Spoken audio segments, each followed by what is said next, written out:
The Big Ten had a fantastic opening weekend for Big Ten basketball. A mountain of good news coming out of the first weekend as the Big Ten was able to get 9 teams into the NCAA tournament. 7 of them were alive in the round of 32, and now a college basketball conference leading number of 6 of them alive in the Sweet 16. Now, the SEC had 7 of them alive last year, but they also had multiple more bids than what the Big Ten had this year. The Big Ten missed out on getting Indiana in, which would have been their 10th team into the tournament, but they were able to get 6 teams to go into the Sweet 16, almost half of the Sweet 16 coming from one conference alone. That is a lot of dominance, and it looks like the Big Ten could possibly finally end that national championship streak. But that's not the scariest thing for other conferences in college basketball.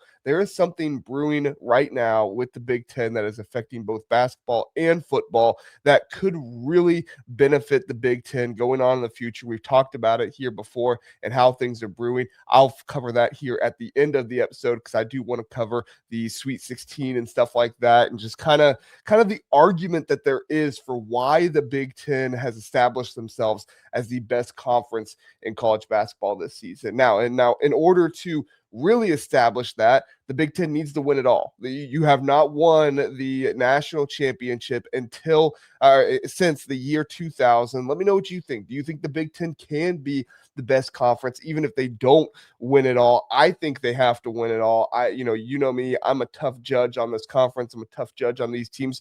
The benefit is, though, I think the Big Ten has multiple teams that could win it all this year. I think Michigan has a great shot. Purdue has a great shot at winning it all. Illinois, with their path to the Final Four, looks like they have a good path to be able to possibly get there. And if they don't, you're looking at Iowa or Nebraska possibly coming out of that region there. 75% of the teams still alive in that region.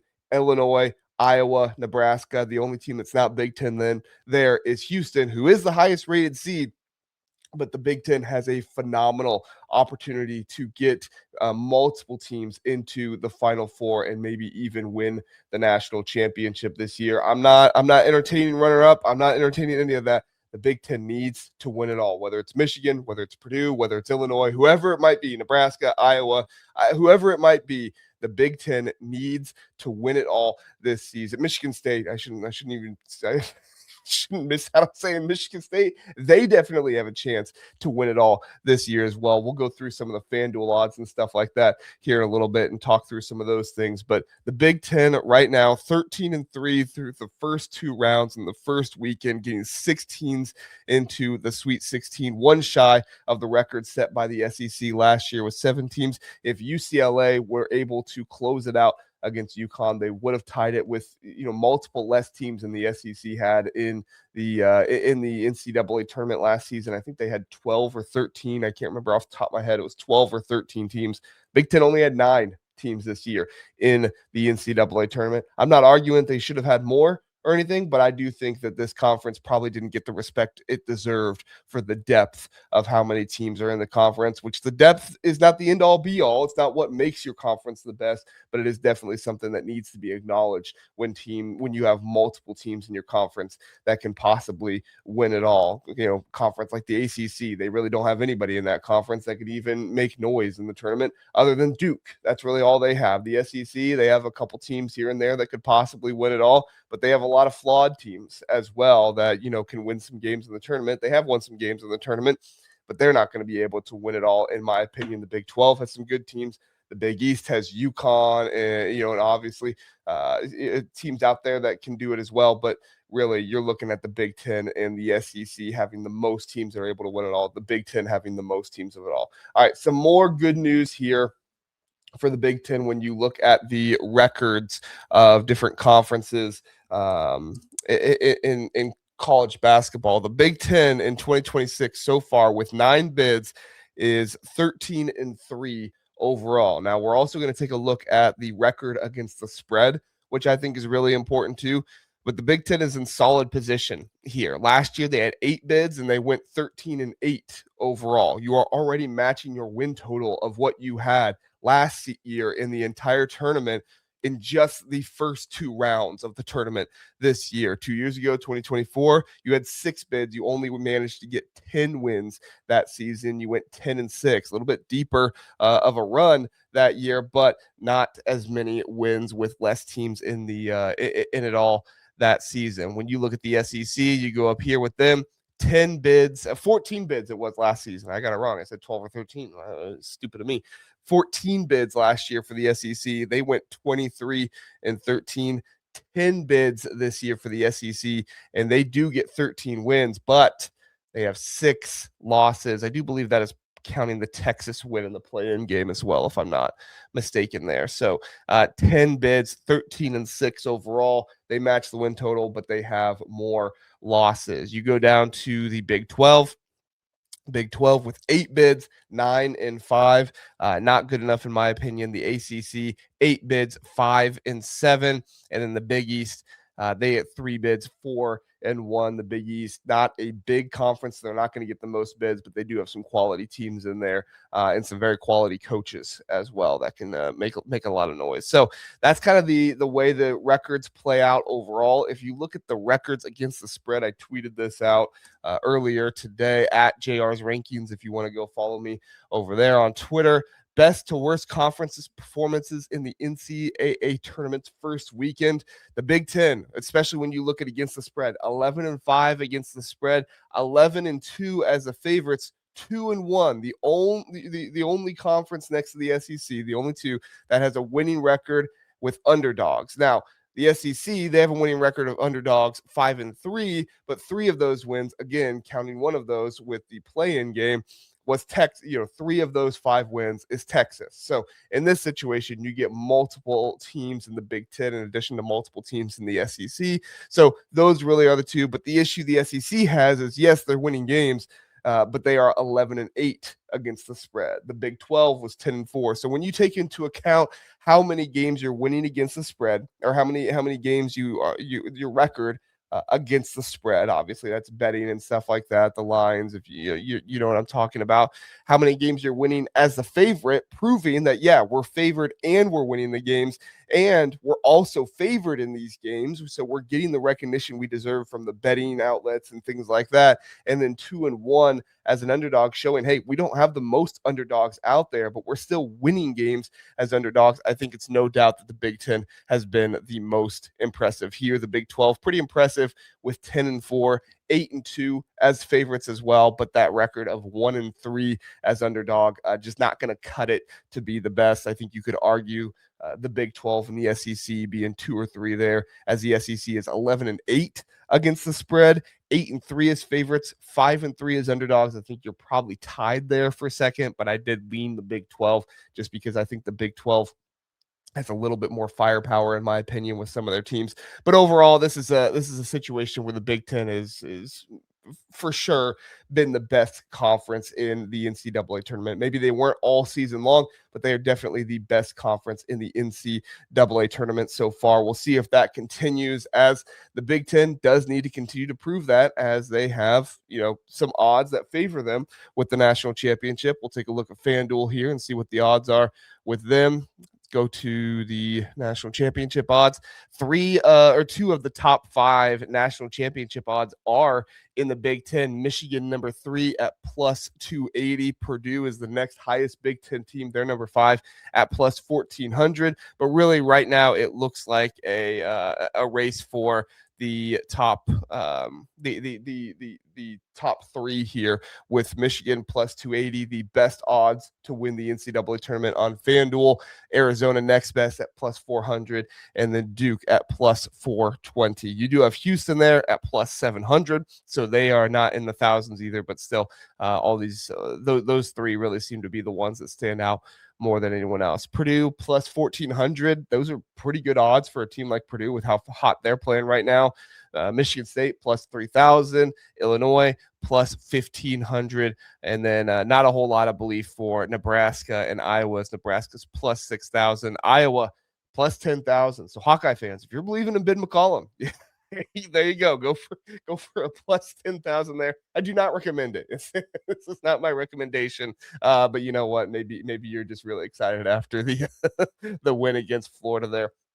So very interesting stuff. I think when you look at this, you can kind of see a little bit of the rankings of which teams seem to be the most contenders, which ones do not seem to be the most. I think right now, Illinois probably has the most favorable path of a team that's not a one seed to get to the NCAA tournament, but they do have a very tough opponent in Houston coming up. So, and that's not a knock on Illinois at all to say they have a favorable path or anything like that. I just really like the way they match up with the teams in front of them. I think Houston matches up a little bit better. So I do lean Houston a little bit in that game, but it would not surprise me at all with the way that they are getting multiple contributions from Andrej Stojakovic. Big T had a good game last game. Keaton Wagler, he is always, going to be somebody that's dangerous to go off for one of these huge games. I mean, I still think of that 46-point performance against Purdue if he can go off in a game against Houston. And Houston, I mean, this is one of the weaker defenses that Houston has had. Now, it's still like I think it's top 5 in the country in KenPom right now. So it's not a bad defense by any means, but this is a defense that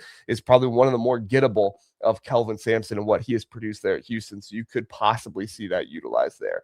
And then we get to the last situation here, which is the odds of there's the national championship odds. I need to go to the game odds here, where the Big Ten teams, how they look to be favored in the games in the Sweet 16 so far. Right now, 3 of the 5 games a Big Ten team is favored. Now, of course, you do have Iowa and Nebraska playing each other. Obviously, a Big Ten team will be favored in that game. But of the 4 where it's not a Big Ten team versus a Big Ten team, 2 of those games, a Big Ten team is favored. Purdue is favored over Texas minus 6.5, or favored by 6.5 over Texas. You have Nebraska favored by 1.5 over Iowa. That's basically a toss-up there in that situation. Houston is favored by 3.5 over Illinois. You have Michigan favored by 10.5 over Alabama. Not a whole lot of belief there for Alabama, it looks like. And then Michigan State very close with UConn, as UConn is only favored by 1.5 in that one. I think that Michigan has a really good shot at possibly being able to win that game right there. So very interesting stuff here. The Big Ten looks to be one of the best conferences in college basketball right now. They are the best conference in the NCAA tournament right now with the way they're performing. And the thing that should terrify, I told you I was going to get into this, the thing that should terrify all these other conferences is that the Big Ten, people want to talk about how much money the Big Ten has and how the Big Ten is able to operate with their finances and be able to bring in players and do these different things. If rumors out there about what the Big Ten is trying to bring up before football season starts this year are true, and we saw this a little bit with the UC Investments deal that kind of fell through and hasn't really been talked about ever since it was paused there before, is that the Big Ten is actually looking at possibly being able to make even more money than they have been before, which is one of the reasons why you've seen athletic directors like Ross Bjork come out and say, why do we need a cap? Why are we putting cap earning potential for these players out there when teams are just going to go over these caps anyway? The Big Ten is going to try to follow the rules. Not everybody will, of course. There's always those that go out there a little bit more. And, when the SEC isn't necessarily following the rules either, that's just kind of what college athletics has been for a long time. Why follow the rules if nobody else is? Because you can't actually enforce the rules. That's why the Big Ten has been out here saying, look, let's try to educate. Let's try to put things together so that teams can actually go out there and try to work on, within a parameter that actually makes sense. So we're actually all clear on what the rules are. Because if we try to put a cap in place, if we try to act like tampering, enforcing tampering is a thing, then we're just going to be putting teams at a disadvantage who want to try to follow the rules when there are other teams out there who are blatantly not following the rules. And that's one of the reasons why the Big Ten is going so hard after the Big Ten enterprises. They're kind of like not investment, their revenue arm that they can make. We don't know if it's exactly going to be the Big Ten enterprises, as that does seem to be that was what kind of fell through with the UC Investments deal. if you're not aware of what that was, basically the Big Ten Enterprises is just a revenue arm of the conference that would focus on making money for all of the teams in the conference. We're talking about selling rights to different things and stuff like that together as a conference, similar to how you sell TV rights to collectively as a conference. Instead of selling, just Purdue's jerseys with a jersey patch on it, you would be selling the conference as a whole. Right now the conference has Discover as their kind of like big partner, big kind of presenting partner on a lot of that kind of stuff. Fox is obviously a big partner with them as well. They're looking at trying to be able to maximize those relationships and possibly some more, which I recognize is not the most popular thing in the world. Nobody wants jersey patches on their jerseys, I don't think. But it is something that, it's a part of college sports at this point, and it's what it sounds like the Big Ten is trying to move toward. And if the Big Ten can get this together, the revenue arm, and start making even more money for the conference, you're going to see even more teams, even more conferences start complaining about how much money the Big Ten has, because the Big Ten is going to be able to go out there and say, look, we have this money. We can pay you. We can bring you here. Maybe you're from down south, but we can bring you up here and play quarterback for us. Maybe you're from, all the way down in Arizona or something like that, but we can bring you out here and you can be our point guard for us, or whatever it might be. And money is the thing that talks the most for a lot of these kids. College sports is becoming more professionalized than it ever has been before. And so the Big Ten making more money is just going to put them in a better situation. It's going to put them in a better situation for players, a better situation for coaches, a better situation to dominate college football and college basketball more than it looks like the Big Ten already is at this point. All right, let me know what you think about the Big Ten, how they are dominating college basketball right now in the NCAA tournament. What are your thoughts on them possibly making even more money, with some rumors swirling out there about Big Ten Enterprises and the Big Ten revenue arm not being completely dead, but something they're still working toward? Would love to hear your thoughts on that.